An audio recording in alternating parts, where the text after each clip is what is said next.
I am somebody. I may be poor, but I am somebody.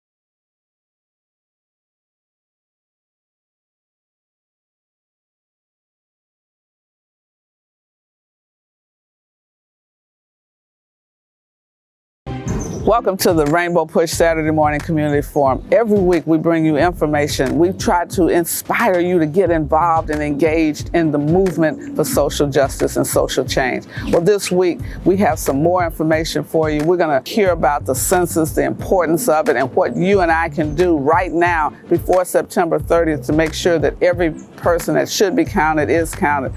And why do you want to be counted? You'll hear about that in the census discussion. We're also going to talk about an update on COVID. I know you're wondering, where are we? You've heard all kind of misinformation. You're looking in social media and not getting all the facts. Well, we have Dr. Fauci's boss is going to be on today to share with us where we are, what we need to do, and how we can get involved in protecting ourselves, our family members, and our community from the virus. And then the third thing we're going to talk about is the Historic Black College Tour. We are going on the tour. That's why I have this jacket on, the Historic Black College Tour. We're going to colleges across the South. And this year, because it's virtual, we're going to schools in Florida, we're going to schools in Georgia and DC and on the East Coast.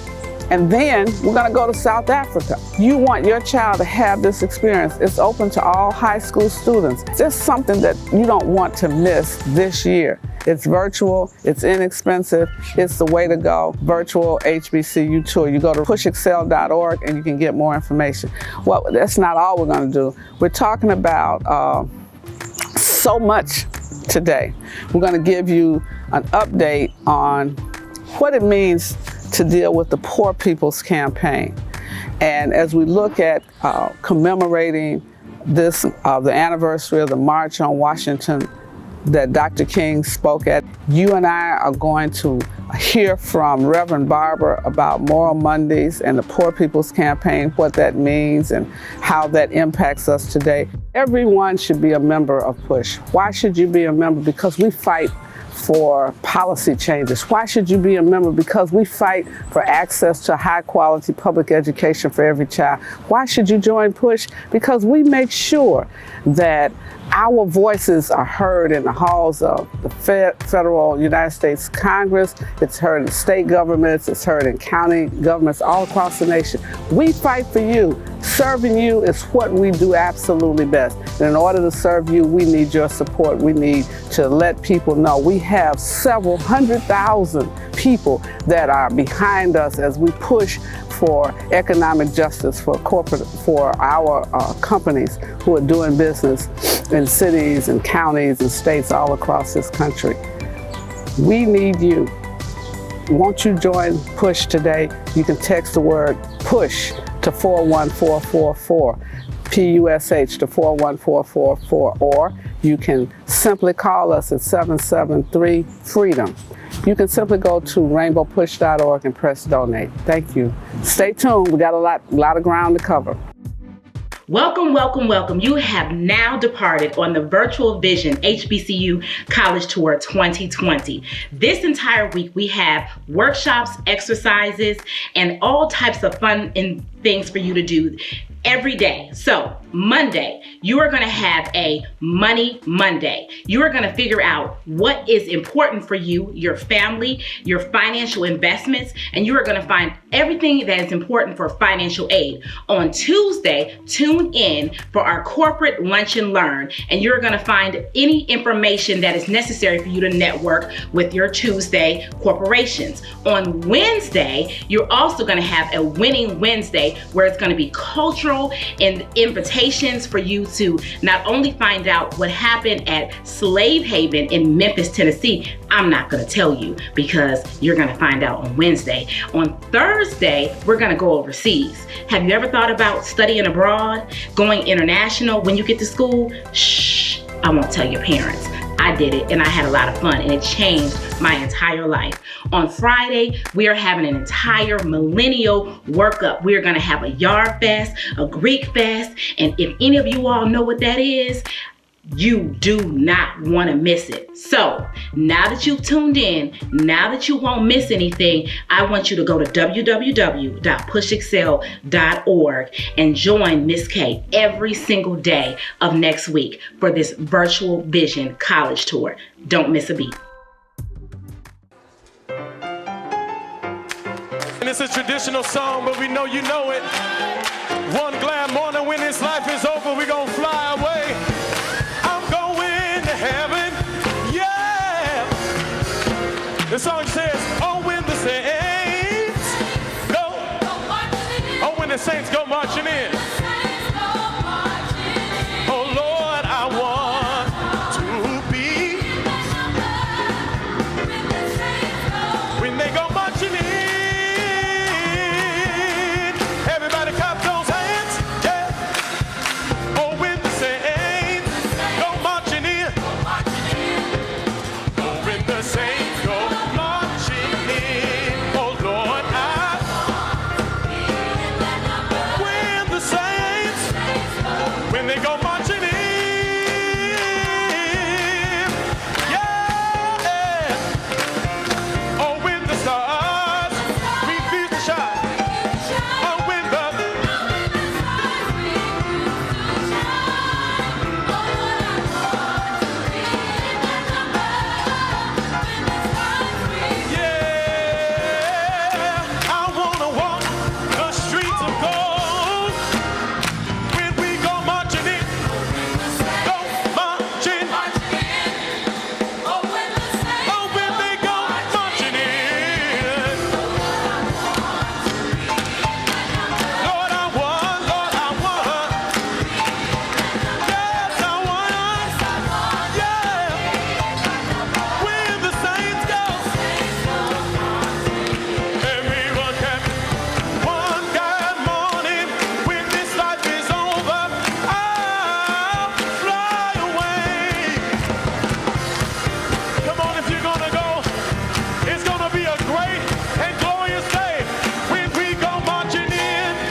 Every 10 years, the U.S. Census gives communities across America the chance to get the funding they need.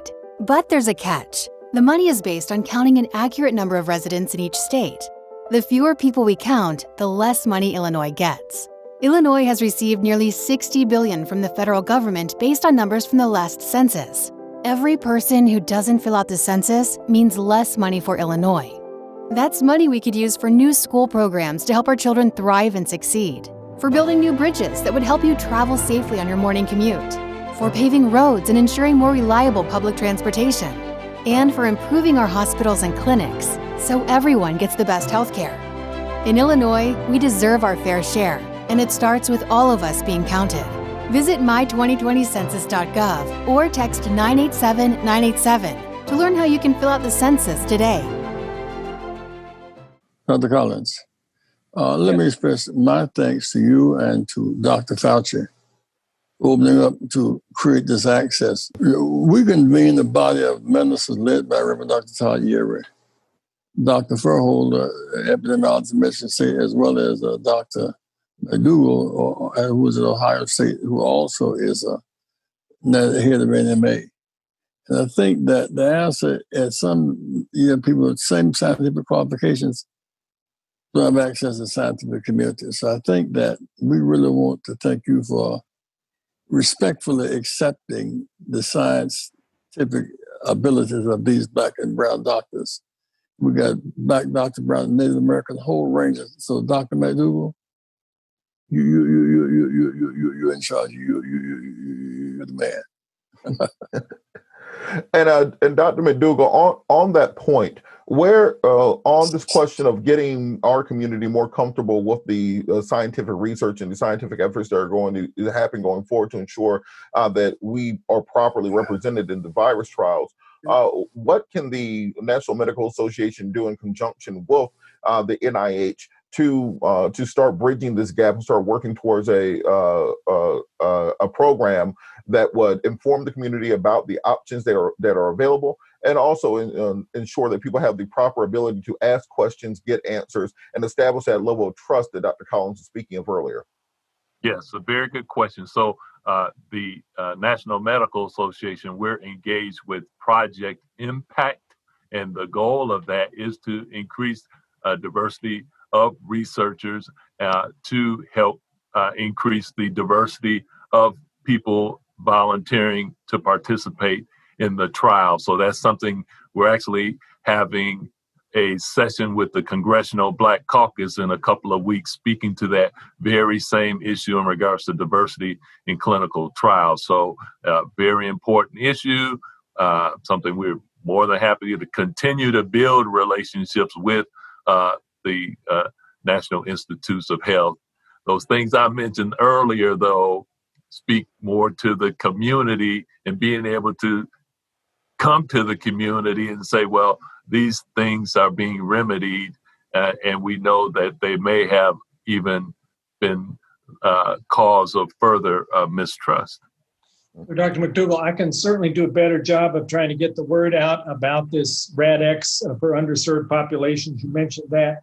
And I can speak to Dr. Redfield, the director of the CDC, and convey to him your concerns about the failure to have more visible notice on the CDC website about the importance of identifying people who may be infected from high-risk groups, as well as this big concern about where did the data go and why is it not going to CDC anymore? That's been quite an uproar indeed. And I will pass that along. Unfortunately, I don't have the ability to tell CDC what to do, but I can suggest.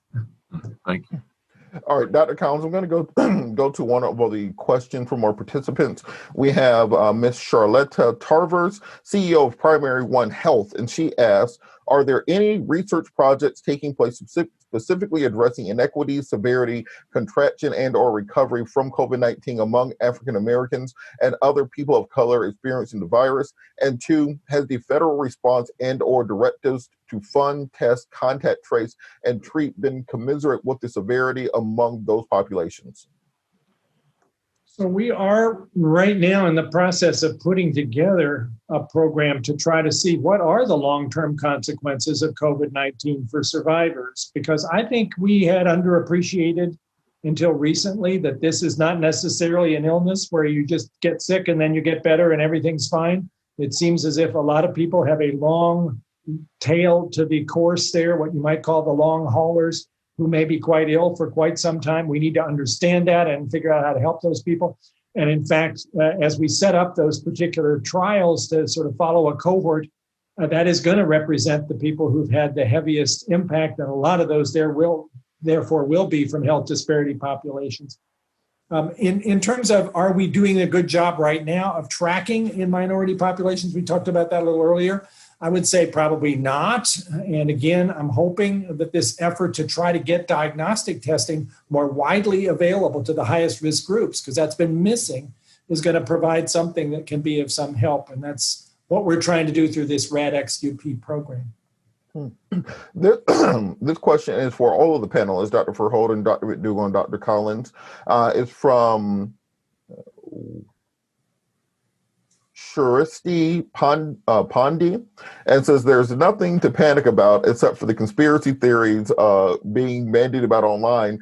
What is being done to change the mindset of the anti-vaxxers, the conspiracy theorists, the people who are putting out the misinformation, because those are the people who have extended this already, fighting against mask mandates, fighting against social distancing, fighting against literally everything. How can we change those people's minds when it comes to dealing with the vaccine?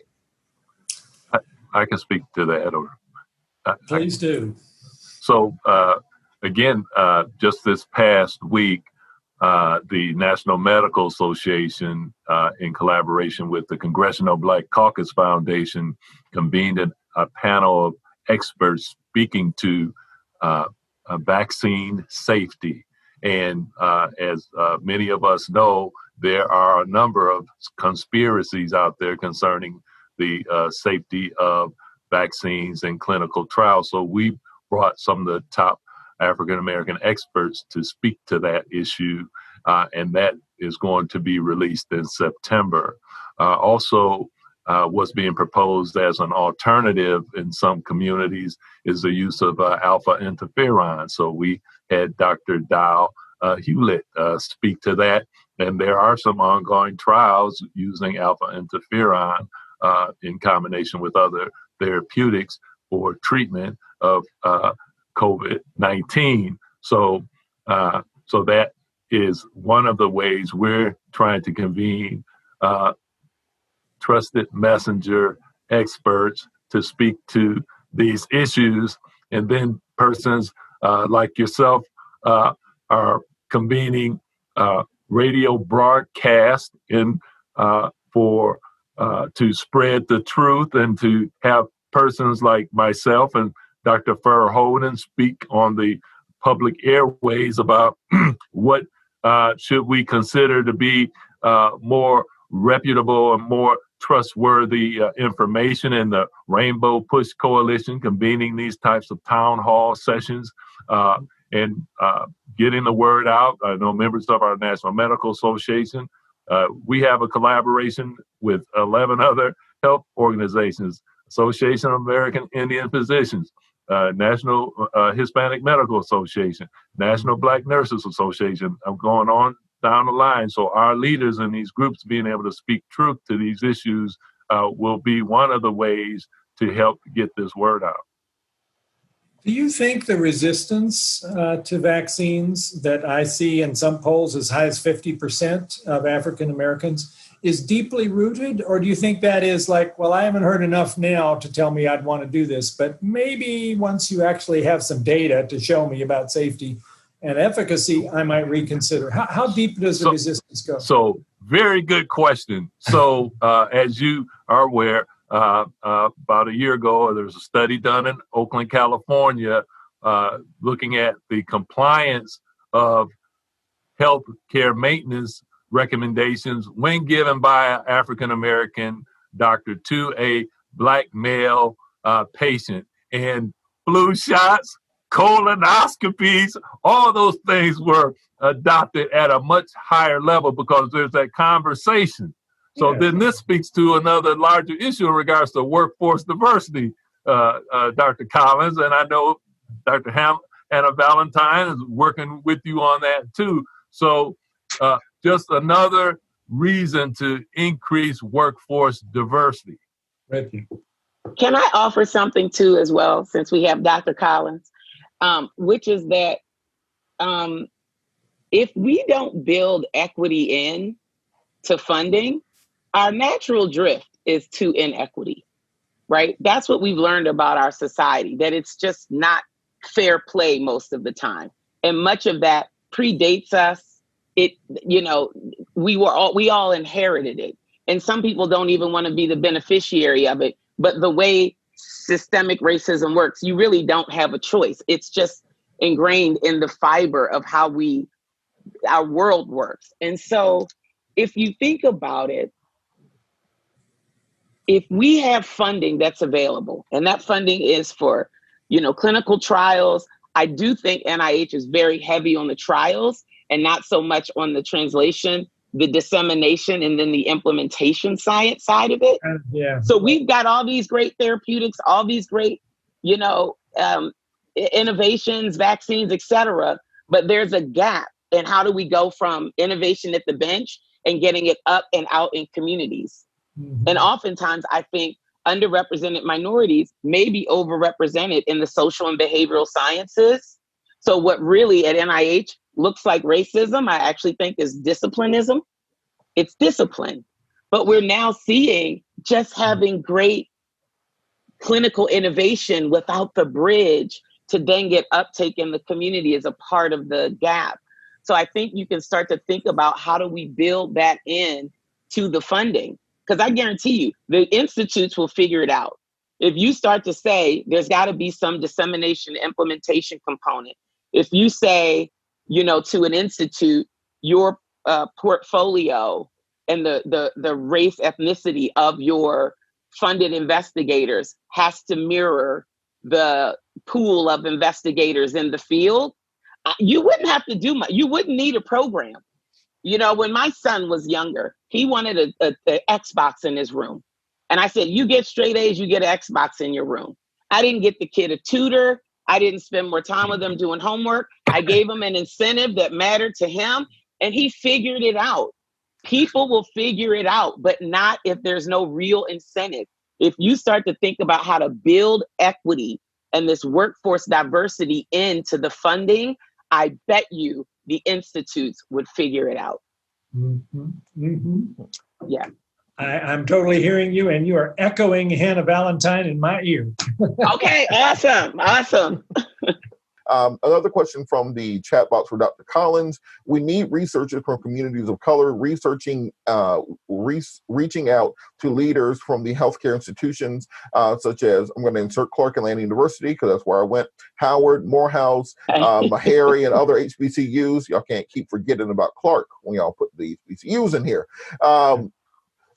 As well as researchers of color at major institutions. So what efforts are being made to reach out to our HBCU community, to our other African-American organizations in order to spread this information to ensure that we are included in these trials? So it's a great question, and we are working hard at that. I put together at NIH this group co-led by Gary Gibbons and Eliseo Perez-Stable, who have now involved leaders of multiple institutes. And one of our major outreaches is to the HBCUs to try to see, is there a way that we can link up with their abilities to reach out to the community? They got a lot of great ideas, a lot of great people. Meanwhile, the Office of Minority Health in HHS gave a $40 million grant to Morehouse to help coordinate this as well. And so that's also very much part of this mix of how we're trying to make sure we're bringing everybody to the table who has skills and connections and the opportunity to spread the word. And that's what we need. I wish we had started earlier. I wish we had kind of thought back in January, oh, this might be an issue and we ought to start working on it now. But I think we've been working at it pretty hard now for about 3 months. And we don't have a lot of time, though, because these trials for the vaccines are underway right now. And if we don't end up with a diverse set of people enrolled in them, I'm worried about what they will do as far as really telling us what we need to know and convincing people that they should have confidence in the results. All right, another, not question, but a comment. Dr. Verhoeven, you are our hero for speaking out on our communities. Thank you so much. We have about 7 minutes left. I want to give each of you an opportunity to make a closing. I know because you are doctors and medical, I'm going to give you a little bit more time. So if you could close up in about 2 minutes, first Dr. Verhoeven, then Dr. McDougall, and then Dr. Collins to close us out, and we'll have some final statements with regards to what we're doing next in this effort. Yeah, sure. So again, thank you, Dr. Collins and Dr. McDougall and Attorney Patillo for organizing this. I just reiterate, I think the solutions that are available to us to really engage African Americans, Latinx communities, Native American communities in this. We just have to bring that same will, that same might, that same determination, that same it shall be, to level in the playing field. And I really do believe, and I know it might seem like, well, Dr. Verholden, how do we do that right now?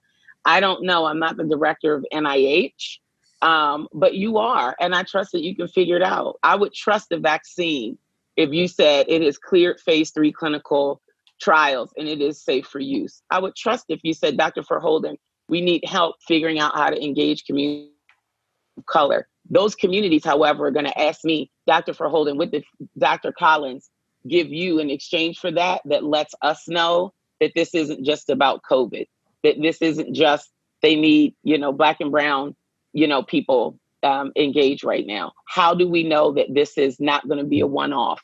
And so I just really ask you to sort of think about that, not that you haven't, but I think the trust that you're trying to rebuild, we have an urgency for it, but trust and relationships are a process. And if we really appreciate how we got here, it's going to take some work to undo some of that. And I do think expanding that workforce, having people that look like the people that we need in trials, leading some of the trials, leading the work, having a ready mechanism to get new and early stage underrepresented minorities at the table, at the NIH table, would go miles. So if there's a way to start to do that now and innovate with that same velocity, I think it would go miles for restoring some trust. And thank you. Dr. McDougall. And thank you too, Dr. Collins. Really appreciate your comments and being open to us as a community. And you mentioned earlier in your discussion the topic of racism. Racism as a topic of study or an intervention should also be considered as these various requests for applications and so forth are put together, because that's a long-standing issue that's being highlighted now during this global pandemic. So wrapping that into the solution finding would also be of benefit. All right, well, you were both, Dr. Collins.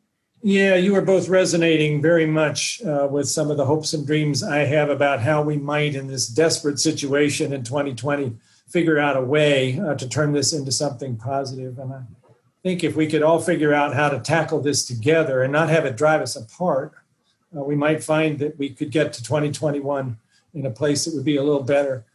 I will tell you that I am deeply concerned about whether NIH has been doing everything we should be in this longer range view about health disparities, health inequities, the imbalance of our workforce.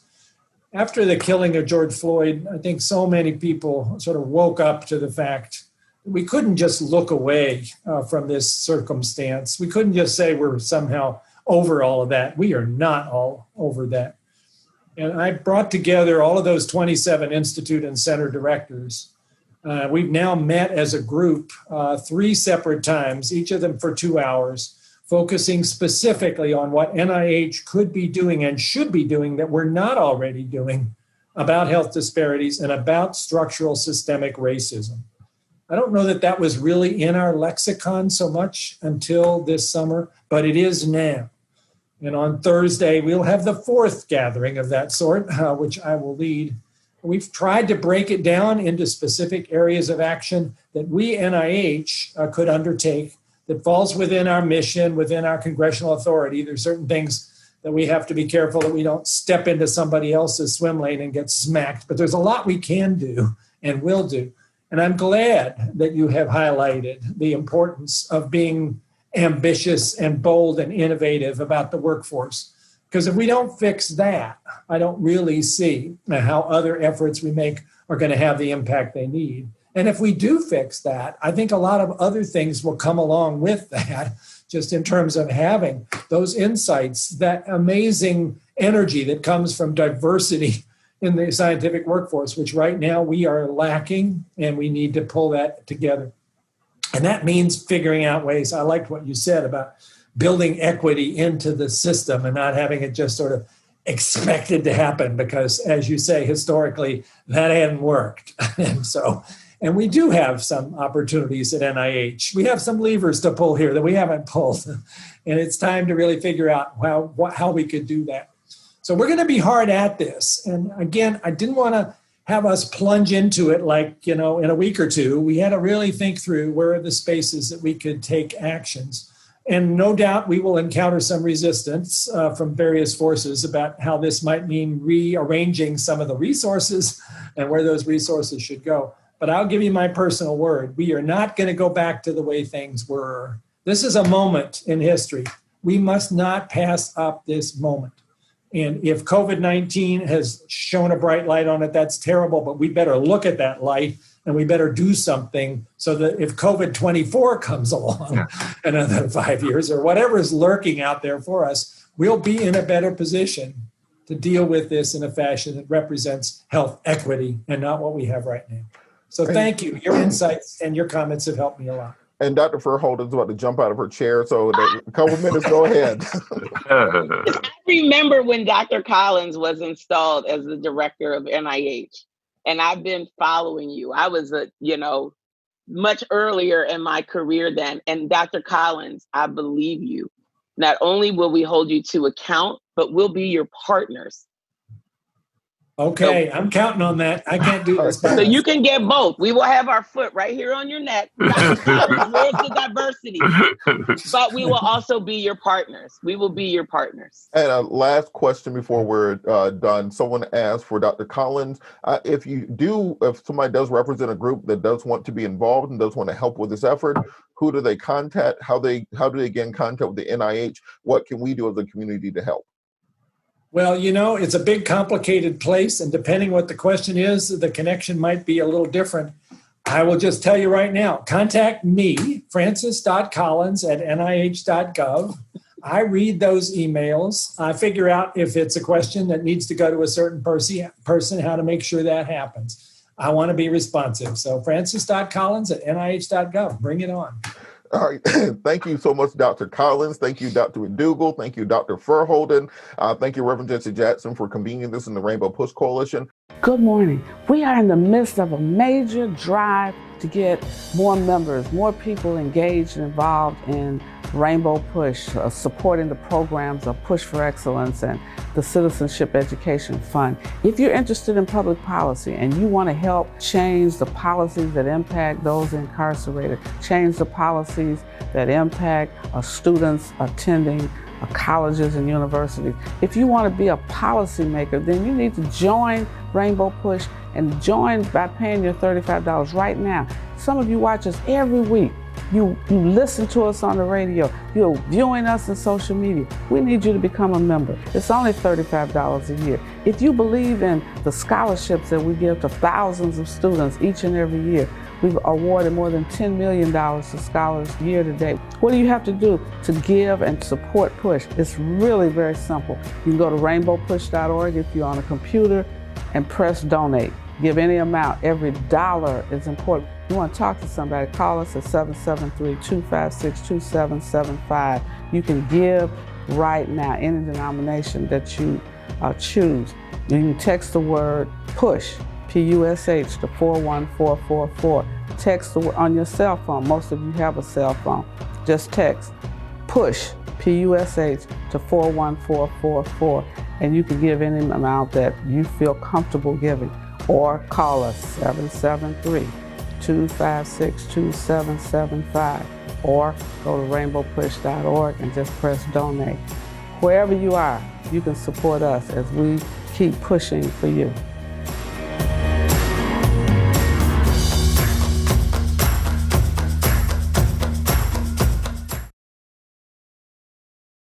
Hello, everybody. We are glad you are back for the National Mall Monday March on McConnell to challenge his mayhem, his misery, and his madness that he's creating throughout public policy in this country and has been doing it for years.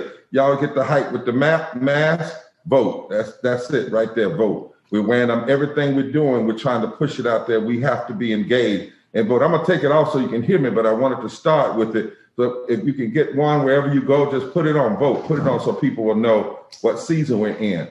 Now, as we talk about McConnell, and we have talked about him for the last 3 weeks, we've had anywhere in excess of well over 5,600,000 people to join us on these Mondays because folk get it, you get it. And we want you to tell everybody you know right now, tweet them, text them.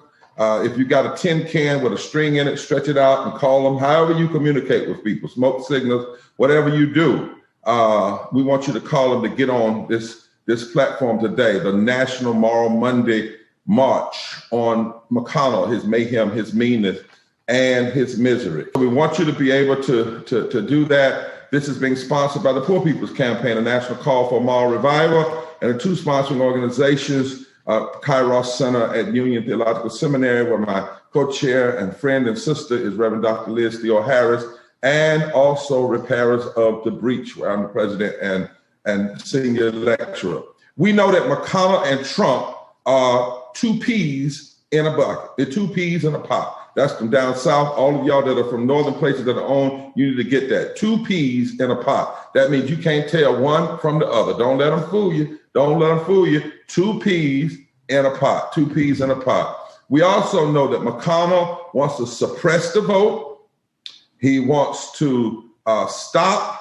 He wants to he wants to sabotage the post office, and he wants to stop the stimulus. He never had an intention of doing a real stimulus and to really help people, because he told us up front, even with 30 million people unemployed, 27 million people without health care, millions of people facing eviction, he said what he wanted.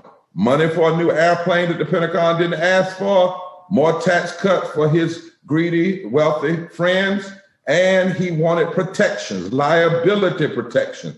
Somebody said that once people show you who they are, you ought to believe them. Don't expect something different. He told us right up front. He said it on TV and everywhere else he could say it. And so we need to be clear. We need to be clear. McConnell and Trump are two peas in a pot. Two peas in a pot. We also know that we're dealing with two political gangsters, because what do political gangsters want to do? They want everything to be about them. They want to be everything to be about their few people, and all they care about is their money and their power. One just happens to have KY on the state he's from. The other one happens to have NY on the state he's from. But it don't make any difference. It's two political gangsters. And this live stream is about not allowing one to escape from criticism and from exposure. McConnell, we are National Moral Monday March on McConnell's mayhem, misery, and means. And this is an action. This is not just fussing. We need you to get on those phones. You see it at the bottom of the screen. We need you to call in. The last 3, we've shut down everything in his office, and that's what we're doing. We want to spread the truth. That's one reason we're here. We want to show what is really going on.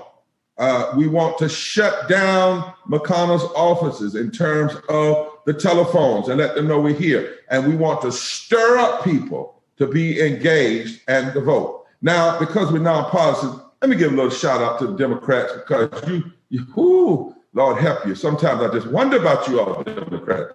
Stop saying, I heard my dear friend this morning, Pelosi, saying, we need this HEROES Act. We need a bill because we need to give more money to the middle class. No, not just the middle class. Stop saying that. The majority of the people that are essential workers are not middle class. They're poor and low wealth people. Can't you say our name?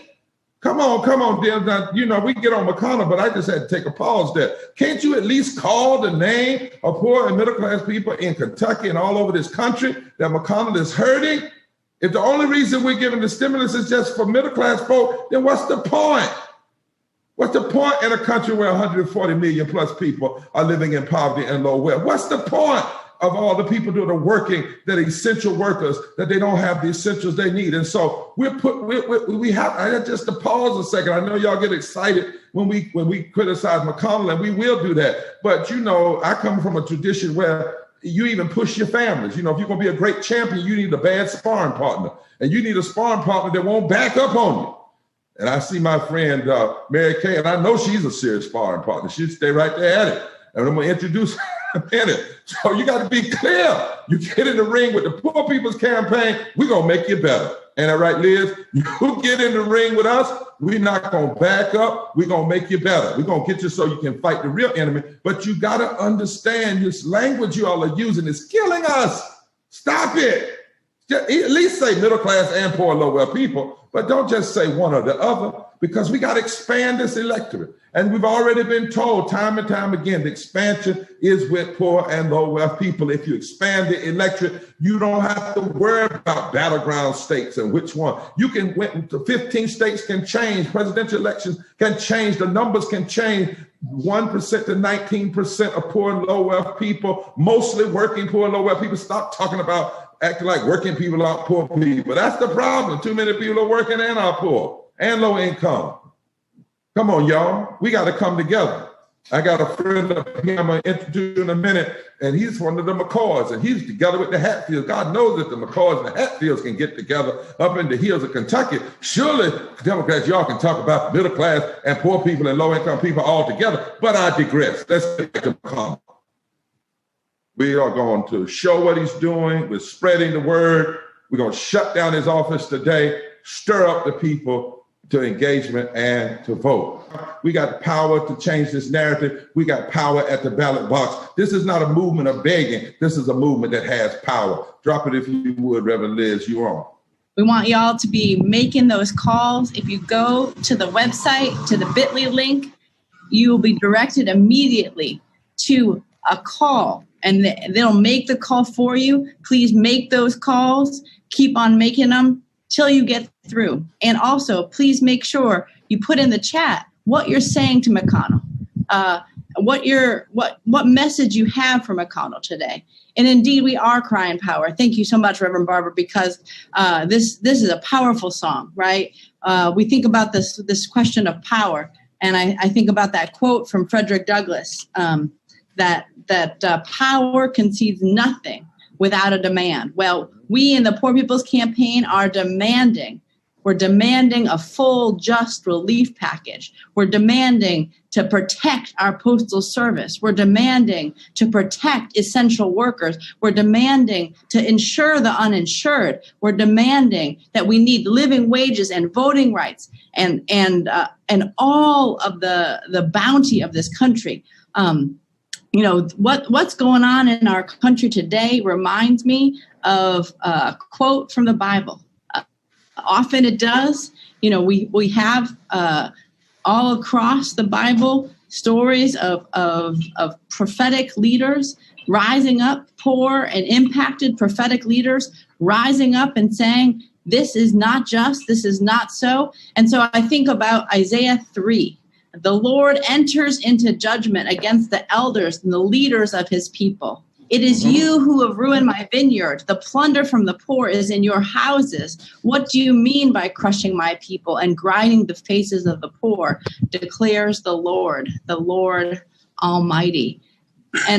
And I just think this is a message for McConnell. This is a message for Trump. This is a message for the so-called leaders of our nation who have been grinding the face of the poor, who have been not expanding healthcare in the greatest public health crisis in a century, who have been not expanding unemployment. Despite the fact that we have more than 55 million people who have applied for unemployment over the past couple of months, who are not expanding healthcare, despite the fact that we have more than 100 million people who don't have healthcare or adequate healthcare, again, in this moment. And this is not right. This is not just. And so we need you all to call. We need you to get involved, to join the Poor People's Campaign, to join it in your states, and to flood those lines. Make sure McConnell hears us in this. And he doesn't get away with this misery anymore. He doesn't get away with this meanness anymore and this mayhem that is being caused and on the backs and crushing the faces of the poor. And so this has to stop. We have the power to do it. We're going to get out and vote. We're going to get out and organize. We're going to get out and do more. We're going to mobilize and organize and register and educate people. And we're going to be here on Mondays, Moral Mondays, marching against McConnell. And we need you all to keep on joining us. we learn, as I introduced Reverend Jackson, one of the things we learned from Reverend and from others, and Dr. King and others, is about fighting, is that you fight for what's right before the election day, you fight on the election day, and you fight after the election day. Because what you do know is if you don't fight, you'll never win. But everything we've ever fought for, we have won. So we asked Reverend Jackson to come on and I want to frame a couple of questions and let him talk for a while. Is number one, we keep hearing, even today, Trump was up talking about, before COVID, everything was fine. And COVID happened and then things are just terrible. And I know Reverend can unpack that for us and say that's not the truth. Somebody said the pandemic has simply exposed the pandemonic. That's what one of the preachers said. You know what I mean, Reverend? Let's stop playing. And then the second thing is this whole post office business and this whole business of voting and why they're so afraid. Reverend, you called it a long time ago the rainbow. Why are they so afraid of this moral fusion coalition? But why is it if they're that afraid, we have to keep building it and know that that is where the power is in this country. Reverend Jackson, thank you for joining us today. Thank you for joining. This floor is yours. Brother Barber, you and Liz, we thank you and love you so much. I wish Dr. King were here to just watch you and Liz do your thing. I was with Dr. King, his last staff meeting. He said we have public accommodation, we have the right to vote. We don't have poverty. Too many working poor people. His last year was the Poor People's Campaign. So I went to Memphis. He's going to Washington. He was jail top traffic about putting the focus on poor people in the war in Vietnam, war on poverty at home, a major shift. I want to thank Mary Kay. There's nobody like Mary Kay. There's no other person like Mary Kay in the whole union movement. Mary, we thank you and we love you so much. My friend, let me tell you about Kentucky. The working poor people of Kentucky, we're not the bottom, you're the foundation. The bottom is where you end up. The foundation is where you start from. The coal mine dies in Kentucky every 6 hours of black lung disease today. The coal miners and the steel workers, the chemical workers are from Kentucky. When the foundation shifts, everything is just. Bob, if you would live in a 20-story penthouse building, a strong wind came along, those in the penthouse would be upset. But the foundation, everybody would be upset. We're the foundation. When we change our minds, the whole world changes. Kentucky's not about horse and treasure down, it's about working poor people. I was talking to some of my friends in Kentucky last year. I said, Reverend, I'm really with you, but I'm with I'm not with Obamacare. If you want Obamacare, don't want Obamacare, only but don't want the eggs. Don't be fooled by McConnell's foolishness. We have the power to change our minds. The whole world changes. What I love about Lyndon Johnson, he opened up the Poor People's Campaign in University of Ohio in Athens, Ohio, right down to Appalachia for 2 days. By the way, Bob, the first integrated union was the mine workers in Kentucky. That's right. People living in script, using script as opposed to money, as Liz said a while ago. They wouldn't let them play black against white, against German, against Jew. They came together. When Kentucky plays the big basketball game, what makes Kentucky so strong, whenever the playing field is even, the rules are public, goals are clear, rivers are fast score, we can make it. We can make it. If we change our minds, we change Kentucky. The hardest working poor white people in America live in Kentucky. I say you did, my friends, let's fight back. You vote your hope and not your fears, just vote. By the way, in 1965, when democracy didn't start in Philadelphia, it started in Selma, Alabama. In Philadelphia, only white male landowners could vote. In Selma, blacks could vote for the first time. White women could serve on juries in the South for the first time. 18-year-olds could vote for the first time, vote on college campuses for the first time. Native Americans could vote by language. When we changed, the new majority, we are the new majority. As a coalition, red, yellow, brown, black, and white.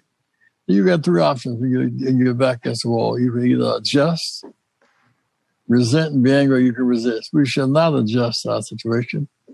We shall not merely resent, we shall resist and we shall fight back. We fight back. We've never lost a battle we fought. Never won a battle unless we fought. So I say it's fighting time. A scripture that has meaning to me, Barbara, is healing. If my people will call by my name, will humble themselves and pray, and turn from their wicked ways. To submit to tyranny is wicked and it's weak. if we humble and pray, God will hear our prayers, heal our land. Kentucky can win this. Brother Booker almost won the Senate seat nomination in Kentucky. The more white people are coming to themselves in Kentucky. We cannot let McConnell, and McConnell is against the post office being fair, and Rand Paul is the only senator blocking the lynching bill. Why is Rand Paul against the lynching bill and McConnell against work for poor people and wages and treating non-taxes? We must do better. If my people will come over, they will say, pray and seek my face, God will heal. It's healing time, Bob.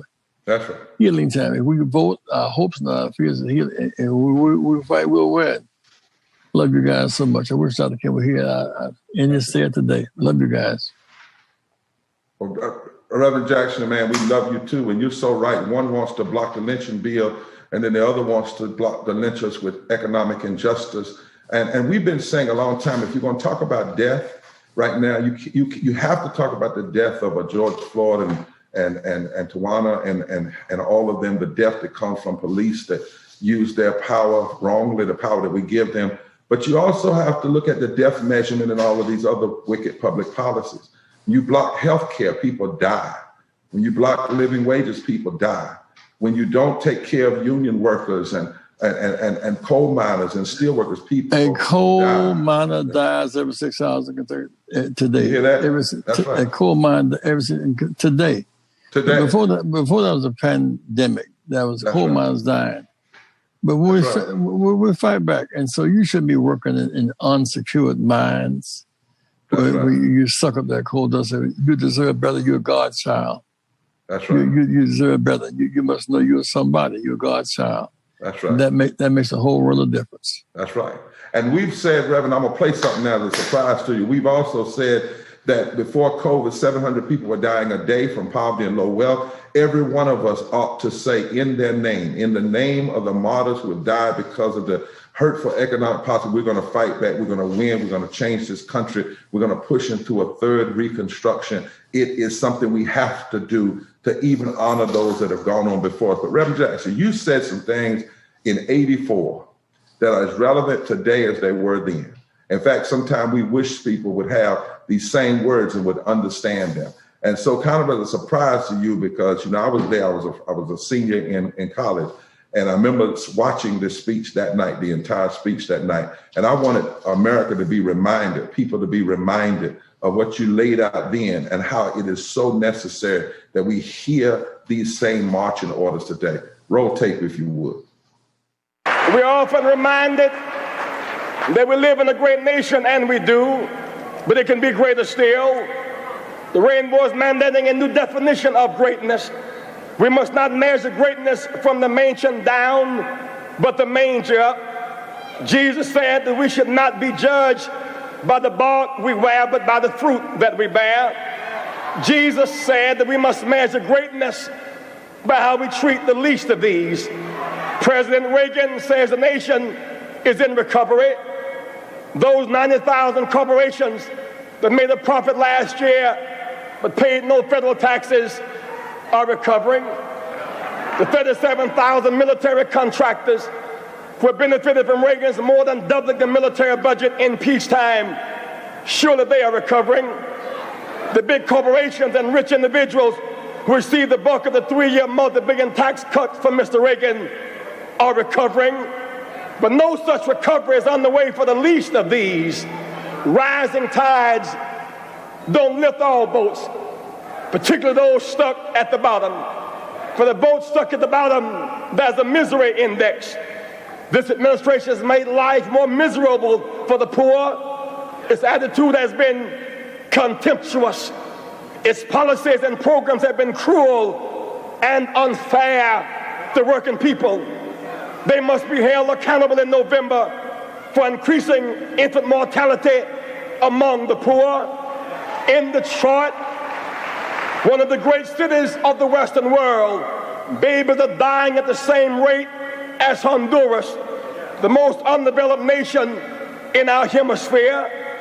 This administration must be held accountable for policies that contribute to growing poverty in America.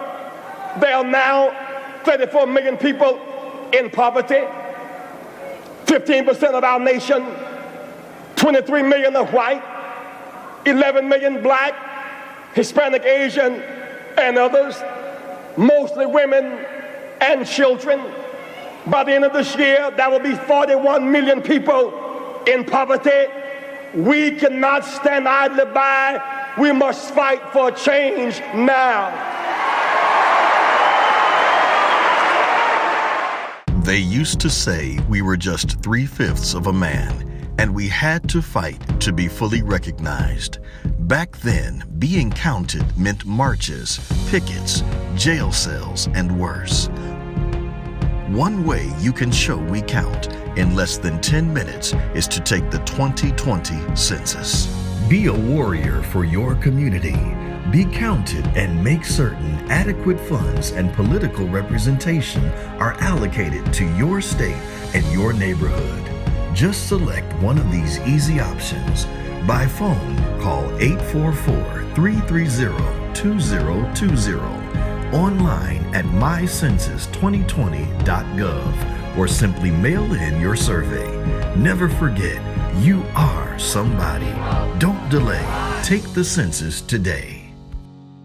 I am somebody. Dr. Kim, I went to jail with a group of 7 students, July 17, 1960, almost 60 years ago. We never stopped moving. I lost a few of jail cells and death. We never stopped moving. I thought it was time to write some of it down so the older generation can learn how we did and what we did and how global it was. Whether speaking about Mandela in South Africa, India, Qatar, Gandhi in India, here at home. This book tells the story, so please get it, so give it to your friends. Read it, let's argue about it, let's discuss it. Yep, so the book is Keeping Hope Alive, Sermons and Speeches of Reverend Jesse Jackson Sr. It's quite a good collection. You know, we've got sermons and speeches from around the globe because you have made such a global impact, not just here in the US, but around the world. Thank you for tuning in to our International Saturday morning broadcast. We need your support. Here are ways to give to Rainbow Push Coalition. Text PUSH, P-U-S-H, to 41444 to support the work of Reverend Jesse Jackson Sr. and Rainbow Push Coalition. When you shop, Amazon gives. Visit Amazon Smile and select PUSH for Excellence as your charitable organization by starting your shopping at smile.amazon.com. Get involved with the movement.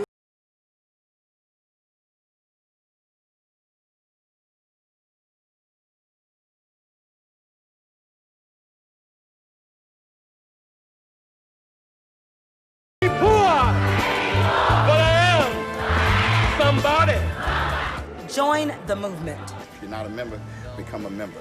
I am somebody. Fighting the most important battles for freedom and justice for all. You made us change.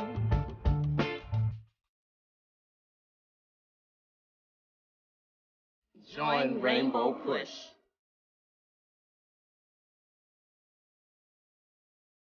Join